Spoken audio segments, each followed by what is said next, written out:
Well, thank you for coming to Jamestown, New York. Has it been a whirlwind tour for you? Yes.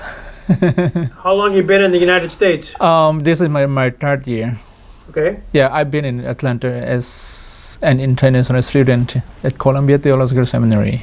Yes, I'm born there. I was born there. What region were you born in? I was born in the northwest part of Myanmar. We call Zomi ethnic. Yeah, I'm one of the minority ethnic group. In the northwest we have mostly Christians. Oh, really? And in the southwest we have Rakhine Buddhists, where we have also the Muslim minority groups there. So, yeah, in the north and in the west part we have mostly Christians. What precipitated this alleged genocide that's going on between the military and the Rohingyas, is it? Yeah, we call Rohingya. Okay, thank you. Rohingya. So give us a little bit of a tutorial. Yeah, it has a long story, but the mass exodus began in August 2017. That is after we have the lady as a state councilor. She began her work as state councilor since 2015.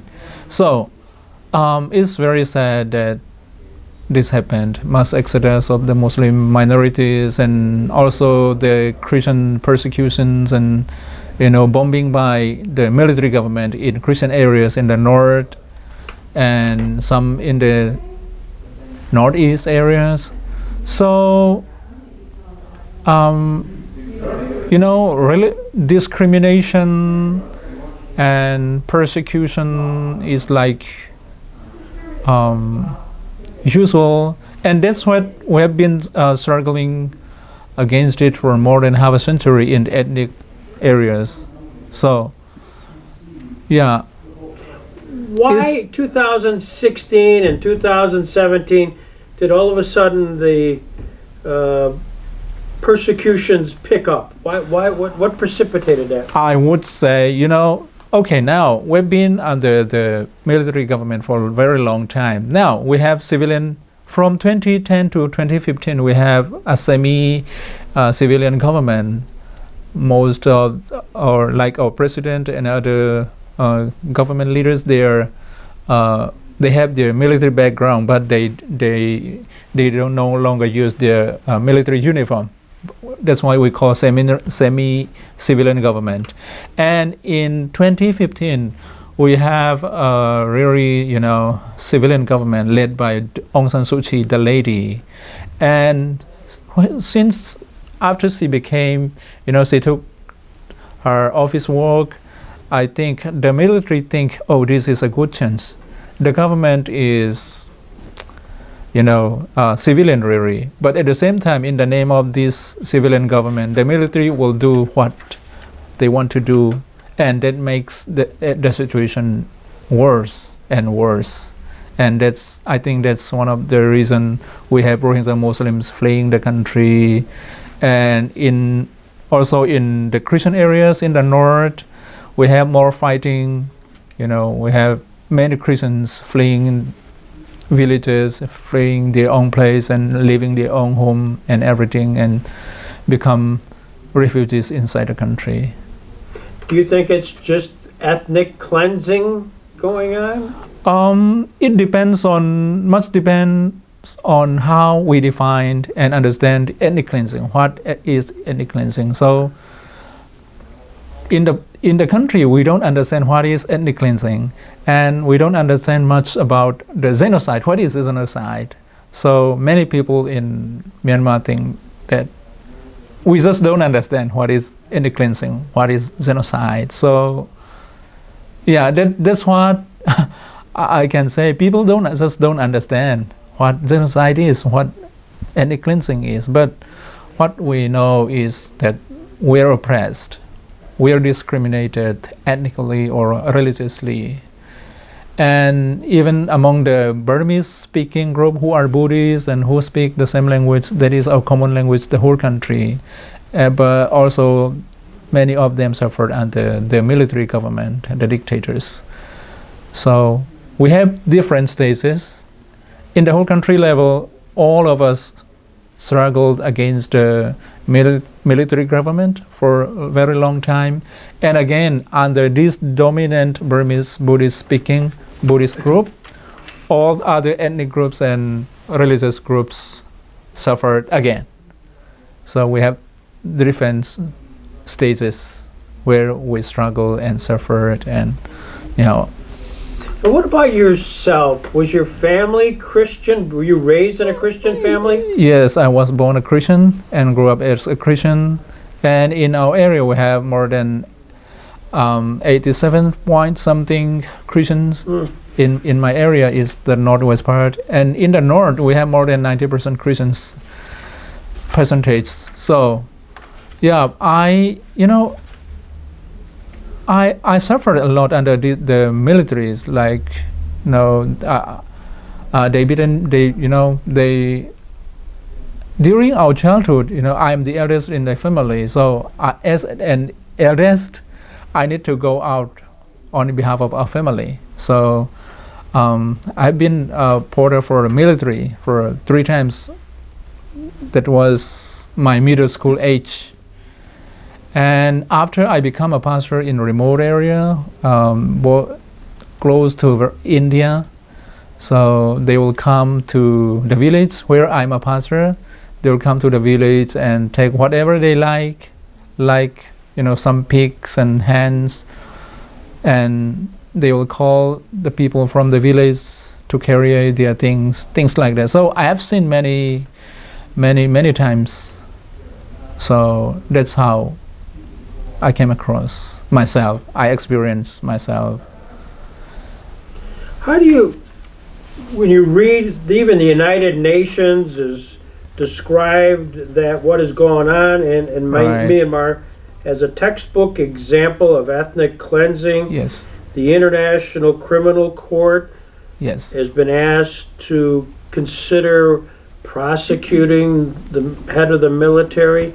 Is that a popular conception where you're from, where let's see if we can prosecute the head of the military, the lady? Yes. I believe many people would welcome it, because this is what we have been fighting for more than half a century. But at the same time, when we talk about the Rohingya, the mind of many people, let's say, the view and the way they treat this Muslim is different. For example, the majority Burmese-speaking group, they are very dominant in the whole country, and they will just, the way they treat this Muslim minority is they will just support the military, because they just think these are Muslims and they are illegal immigrants and they want to invade our country, things like that. So many people think like this. So they will just support the military dictators and the military government. But in actuality, without the help of the US or the United Nations, I think we cannot really have, good democratic country. We cannot really build, a good country. So personally, I would welcome, the steps taken by the US and the United Nations.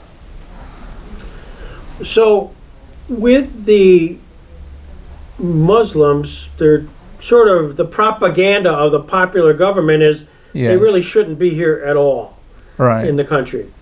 Isn't that really the underlying fact that they're not supportive of the military, they're not supportive of the democracy, so let's be done with them?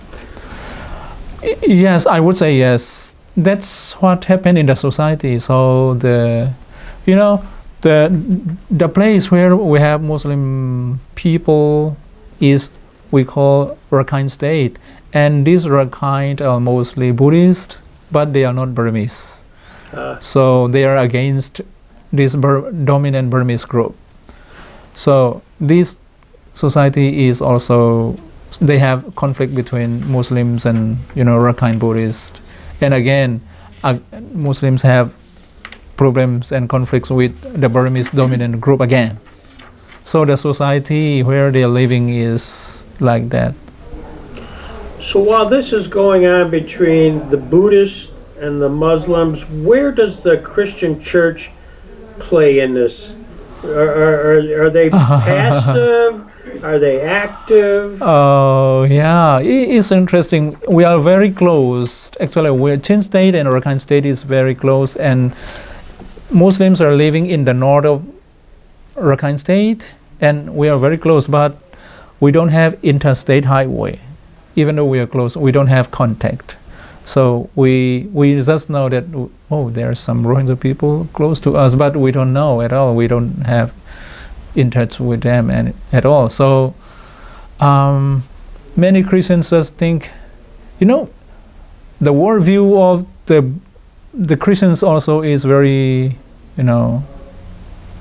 very different and hostile to this Muslim community group. I would say xenophobia, because they think, when they just think Muslims, the Muslims they have seen in Malaysia, where most of our people are living as refugee, they are very cruel, and they will be making some problems and killings, things like that in international issue. Our people think that these Muslims are making problems everywhere, killing, and they are mostly terrorists, things like that. So their mind and their worldview to Muslim community is somehow very, very sad, let's say. So that's why I say the society itself in the country is very hostile to this Muslim community group. What's your message? How should we react to what's going on there in your country? Oh, yeah, thank you. So, we have the BBC, and we have VOA, and we have Radio Free Asia. We have what we call Western media. It's very helpful. In the country, we don't even know what happened in our country, and what is my rights. I don't know. What is our right as an ethnic group, as a human being? We don't know. So, human rights awareness, and what happened in the country, what is the work of the government. So,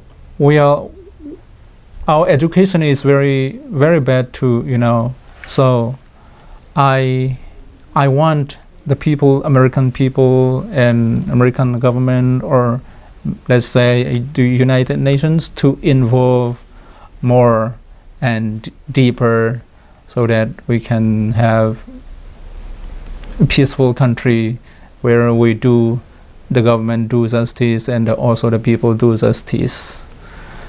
Yeah, I really welcome the steps already taken by the US and the UN, and I pray that we see more activities and more actions from the US and the UN. So in 5 years from now, what would you like to see happen? I would like to see we have ceasefire. We have fighting. Fighting is the biggest problem we have. So I want ceasefire by the military government, the military and the ethnic armed groups in the whole country, and keep talking about peace. Keep talking peace, and then begin to build a country where the government and other people respect human rights and the rights of each ethnic group, each religious groups. So I want to see within this 5 years that we end that, this is my enemy, this is they are our enemy, things like that. So I really want that the government stop killing and bombing their people themselves. I want to see the government stop civil war. The government and our ethnic armed groups stop civil war and begin talking and taking action regarding the peace throughout the country. And US and the UN can help. So thank you for coming. Thank you very much. Thank you.